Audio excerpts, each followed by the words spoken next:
Titaniad, a poem telling us about very brave and strong a man, whose very fate's to be a slackened wretch and be a gory dam. He'll never strike whatever he will search, his fate again his ward shall be besmirched. Chapter 1. Asphodel's Son.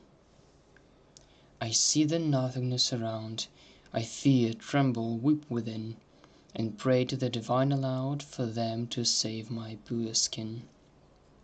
But nor an echo of my call, and nor an answer from ascent, can reach the empty space where all the struggles of pathetic soul are just about to transcend.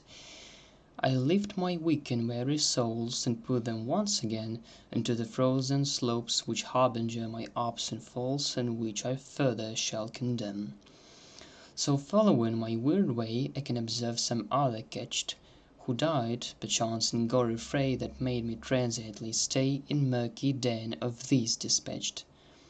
The darksome skies are falling down, thus pushing me into dismay, and I declare shall not frown about the mistakes and ground that will be falling to betray.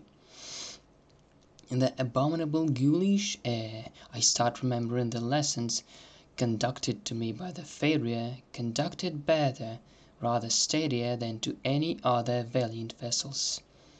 From the profound of the memories I recollect, I can remember nothing short of flesh, and before long I start to torture, to dissect the mind of mine which was neglected like shipwrecked, and I can feel the dint of very rugged bash. A very ominous and truly prolonged staircase, which leads me lower than I am already now, into the fantasies where I possess so many ways which can support the ardour of my fervent pace, but in reality I can observe they won't allow. Deep far in thoughts which I am a bit afraid of, I can perceive the presence of an enormous wall, which stands in front of me like cruel bailiff, thus making step towards my mischief, perhaps in hearing my wild call.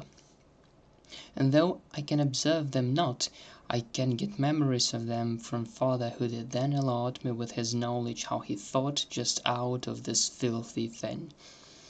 They are the knave, the one that kills the weak, the qua that murders those who squeak, and finally here's the transept, Ionian Titan, who stamped and swept to depths those stout heroes who'd neglect the horrid power of the last walls, who simply stay here to protect.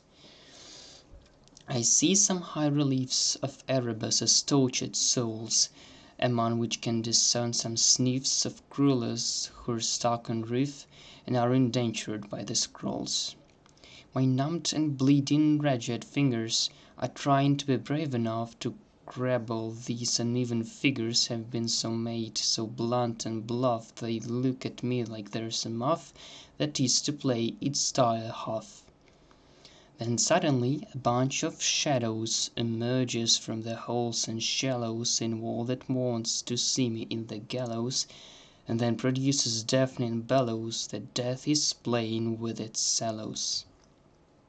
And once again I open sleepy eyes to be a witness to the path that fate just reckons not enough to see resembling aftermath. In my contemplative ingenious thought I keep traversing through the void, my eyes can still catch nothing short of naught, the loathsomeness of this empty plot still makes me mostly maladroit. The infamous and verdant wall still on the same position, it stands in vision not to stroll, preventing me from reaching goal, and scaring me with its high apparition. I yet again spent hours to subject it. I want it let me go beyond, and I would reach at least the smallest merit, which would be now for me the greatest splendid, and which I won't now let abscond. I haven't subjugated summit, I yet just haven't reached the top. In sweaty struggles like a bigot ascending vital potent spirit, I simply climb to see some slop. Rendering mind obstacles to my dominated ears, and overcoming some engulfing all-round fears, I am entreating fate to give at least some mere cheers to keep my way to upper atmospheres, to see felicity that ever disappears, and even as the gloom that always me endears, and notwithstanding I feel demise of mine so wrongfully now sneers, I won't shed any tears, my soul upwards veers. When feet can finally perceive the solid plot of stone beneath, I look in front of me to cleave the threads the doom so likes to weave, though still I hardly so believe.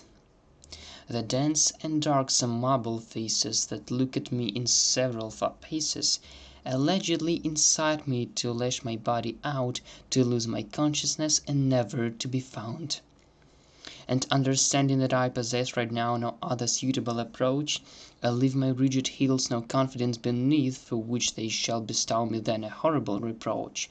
I strike the stony Titan with my face and fall like a vicious cockroach. I see no other thing but just a singular malignant glaucous torch. And once again I open sleepy eyes to bear witness to the path that fate just reckons not enough to see resembling aftermath. So long I go, I start to think, so hard I do, I start to sink in all despair that is sharp, in all hard numbness of my limbs, that soul can act as if detached, thus want I have a thing to fetch. Descending down to the earth in mortal tiredness of all, I start remembering the stroll that has misled me from hearth to the pathetic vile fall. The last I saw was feast of God. It was Poseidon whom I fought, but after that there's one who did the grievous punching that was fleet. The God that has abolished me from life and has inflicted me to storm was outer master Galaston.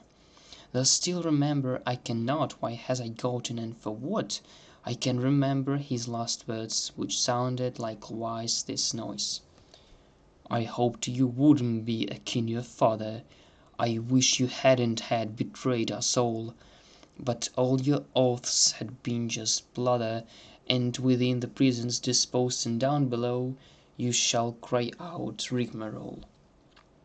In thoughts like that I reached the wall, and climbed it up like all before, and yet again I stood at edge, remembering Olympus' knoll. I saw the boat that so high soar, and rushed towards to fetch the ledge. The qua, so unexpectedly for me, allowed me to perceive it blissfully, and full of potency of Heracles I clenched my fingers to ascend, and to ascend with wilful tendencies before all gods I shall present. A few more days of fierce struggles, and I can see the light atop. I clamber fast and fast I step unto the roof that noisily wept, which mournful cries I can accept, and put on face in front of last the highest one amongst them three. I put my feet to make a blast of dust of dirt to set soul free. Amidst two sights, all of a sudden, the air round just goes off, with outcry that wouldn't gladden the bravest sylvan blakest raven. "Avast, I say!" the scream commands. I almost faint like in past attempts that made me try repast of bitter recklessness, and thrusted me into abysm of no enlightenment, no food, of no appeasement, solitude, of everlasting lassitude. I've never liked your edifice of solemn gravity and insolence of earth. I've always wanted you to die since very birth of yours. Your coup d'etat against the god of skies, the gods of the primordial realm, is now what makes you desperate and put on gladiator's helm. And having fled through hardship of this jail once he'd done, your father Delos the harsh, I know not where then he quickly had been flung. I now present myself before the picture, I now divine the fate of yours. Whatever measures take you to prevent from being on your father's shores, and howsoever destiny of his your spirit drastically abhors, you are not in power and authority to change direction of your inexorable oars. This outcry reminds me of my olden days when Erebus's calm green face expressed some moderate hostility due to the cold unbreakability when hundreds of Valkyries, including me and other peers, were standing just in front of him in trying to incite a gleam on his severe countenance, disgusting strong repugnance. A score of days is roaming far beyond my spine, my carcasses ascending up into the high wall's top. My heart is getting cold and sores are now again benign, and I want just this life of tortures to be stopped. At last, when feet are squeezing into ground, I think the first of trials has just ended fine.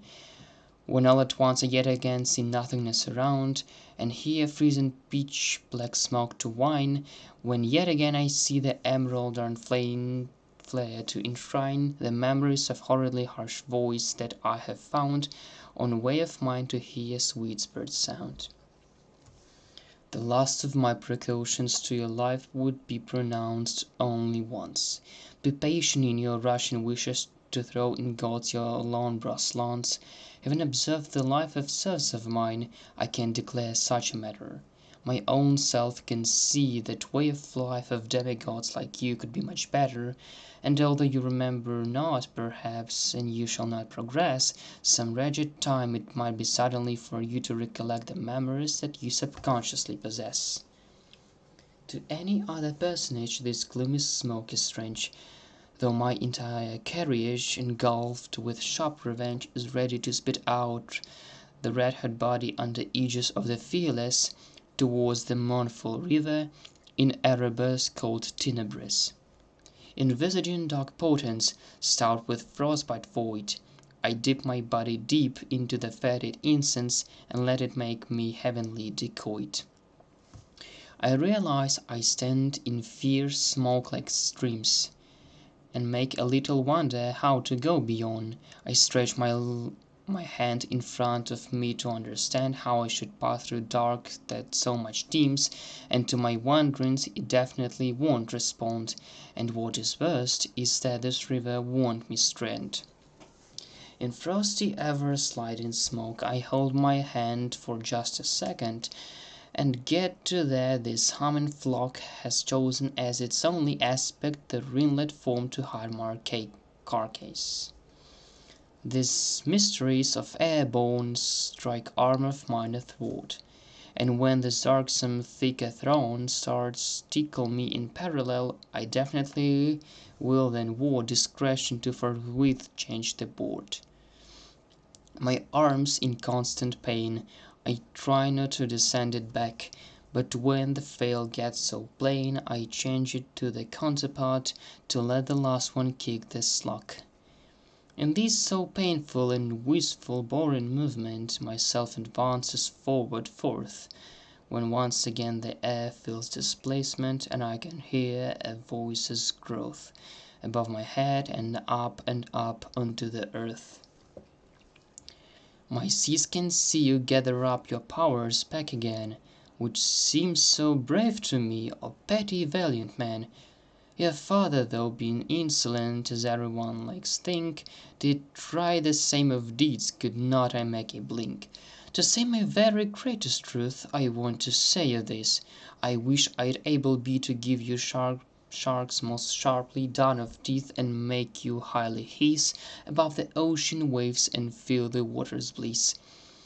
If you, again I won't repeat, wish to be the subject of revenge, if indigent your character wants to sublime over Olympus' hedge, I could perhaps lend some of my authority to your uneasy journey, though want to warn you that won't I be attorney of miserable spirit of single-minded stout man, whose Colossus is very proud name.